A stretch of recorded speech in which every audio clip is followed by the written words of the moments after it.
Alors, Jeff, on a le privilège, en réalité, de terminer cette série de l'heure de la bonne nouvelle. Et cette série était basée sur un texte de l'Évangile selon Matthieu. J'aimerais le relire et le remettre un petit peu dans son contexte. C'est dans Matthieu, chapitre 11, les versets 28 à 30. « Venez à moi, vous tous qui êtes fatigués et chargés, et je vous donnerai du repos. Prenez mon joug sur vous et recevez mes instructions, car je suis doux et humble de cœur, et vous trouverez le repos pour vos âmes. Car mon joug est doux et mon fardeau léger. » Voilà ce que le Seigneur avait à dire à ces gens de son époque. On est dans le milieu de l'Évangile de Matthieu, dans ce ministère très fructueux que Jésus a eu dans la Galilée. Il rencontrait à chaque jour des gens avec des problèmes, des gens avec des maladies, mais surtout des gens chargés, des gens qui étaient sous le joug, justement, il utilise ce terme ici, des scribes et des pharisiens, en fait, les chefs religieux de cette époque qui écrasaient les gens sous des règles religieuses très, très strictes. Et eux-mêmes n'osaient même pas les mettre en pratique, mais ils tuaient les gens avec ces règles-là. Et c'est ça que le Seigneur a vu, et il a été touché, et il a voulu amener ces gens-là à se reposer de ce fardeau religieux, finalement. C'est ce qu'on voit, et c'est ce que, je pense, a été développé tout au long de cette série. Qu'est-ce qu'on pourrait dire en terminant, Jeff, à propos de cette invitation de Jésus ici? Bien, le Seigneur prend une belle illustration parce que les gens de l'époque, tout le monde avait des terres, tout le monde travaillait. Il n'y avait pas de supermarché bien dans ce temps-là. Donc, le joug, finalement, c'était ce qu'on mettait sur l'animal, le bœuf ou un âne, pour labourer, pour tirer des charges, ainsi de suite. Et puis, le fardeau, bien, c'est ce qu'on portait, dans le sens que les animaux, maintenant, on faisait porter des charges. Maintenant, le but de la loi, parce que c'est toujours le principe que les gens, sous la loi, on est comme sous une malédiction. Parce qu'on cherche tous la liberté, puis la loi semble freiner notre liberté. Puis deuxièmement, on est tous aussi à se demander où je peux trouver de la vie. Le problème là, dans notre vie, là, c'est qu'on cherche de la stimulation, qui est une impression de vie. On vient de sortir d'une période assez difficile mondialement, là, avec une pandémie, où les gens ont dû rester chez eux puis freiner beaucoup de leurs activités.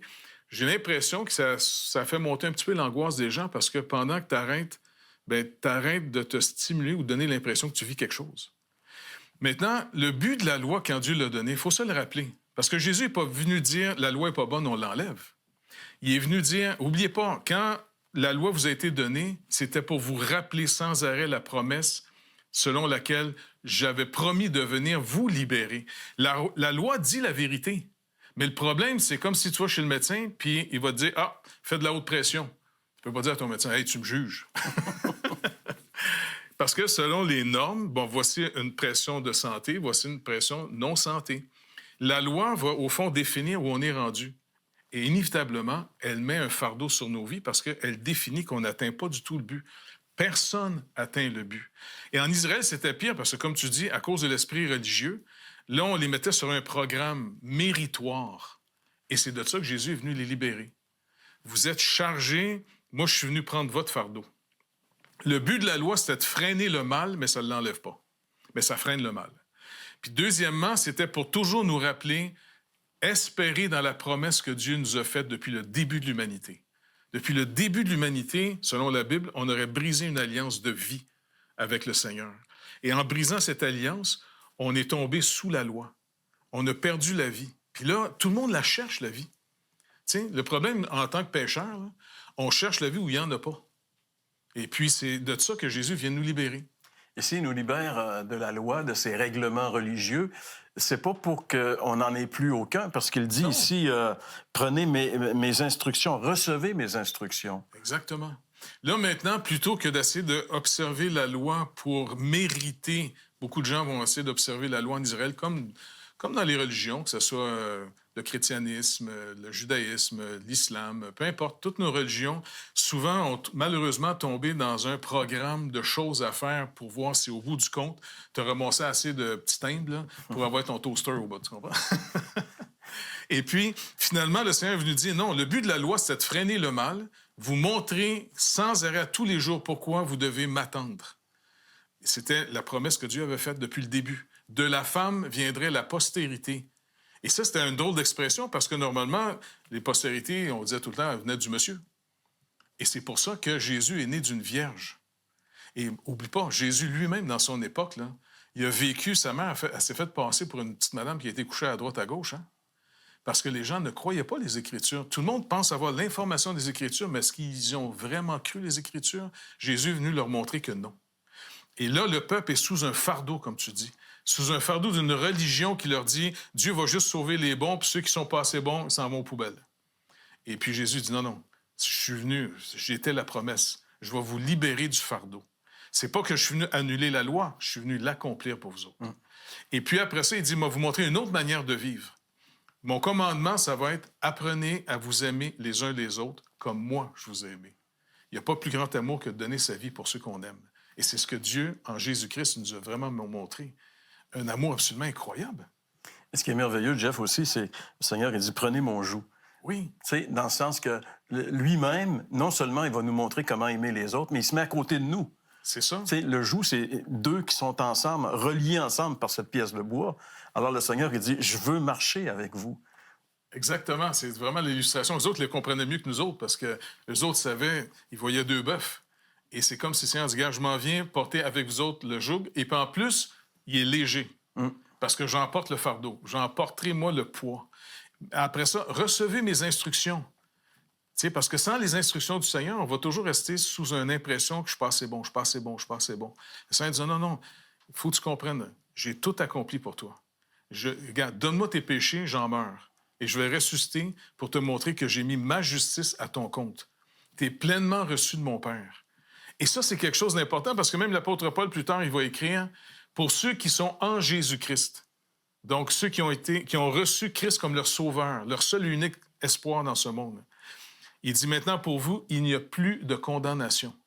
Parce que Jésus-Christ l'a tout porté pour nous, la condamnation. Donc, c'est pour ça que l'heure de la bonne nouvelle, c'est on veut sortir une bonne nouvelle dans un monde qui en a désespérément besoin. Absolument. On peut sortir vivant de cette vie. Oui, oui. Par Jésus-Christ seulement. Et d'ailleurs, il nous invite au repos. Hein? Oui. Il dit, je vous donne le repos. Donc, contrairement à tous ces lois qui tuent, qui tuent les gens, qui les amènent jusqu'au bout, ben, le Seigneur nous donne le repos. Et ça, c'est difficilement compréhensible, mais c'est de ça qu'on a besoin aujourd'hui. Plus que jamais, dans notre société, on a besoin d'apprendre à se reposer. Et le seul qui peut vraiment nous donner le vrai repos, c'est le Seigneur Jésus-Christ.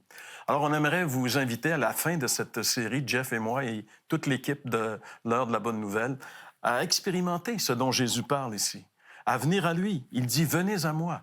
Donc, il faut venir à lui simplement comme on est, puis lui dire « Seigneur, il paraît que tu donnes du repos. Moi, je suis au bout, je suis fatigué, j'en peux plus. Donne-moi là ton repos.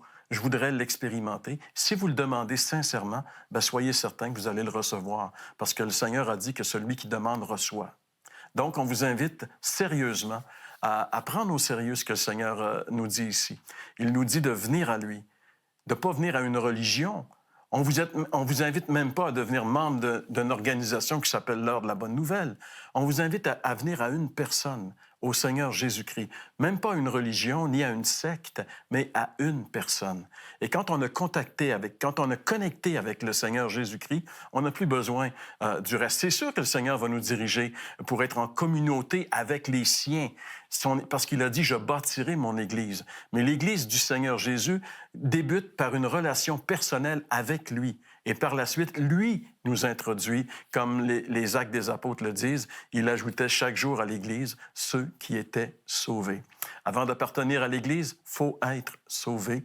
Et pour être sauvé, il faut venir au Seigneur Jésus-Christ, tel que nous sommes, dans la repentance, et accepter son pardon comme il nous le promet. Alors, notre désir, notre prière pour nous à l'heure de la bonne nouvelle, c'est que chacun de vous qui avez écouté cette série, qui a écouté cette émission, puissiez véritablement expérimenter le repos du Seigneur Jésus-Christ. Parce que voyager, vous savez, on fait juste un voyage sur cette terre, on vit juste une fois, on fait juste un tour de piste. Mais on peut voyager écrasé ou on peut voyager léger. C'était le thème de cette série.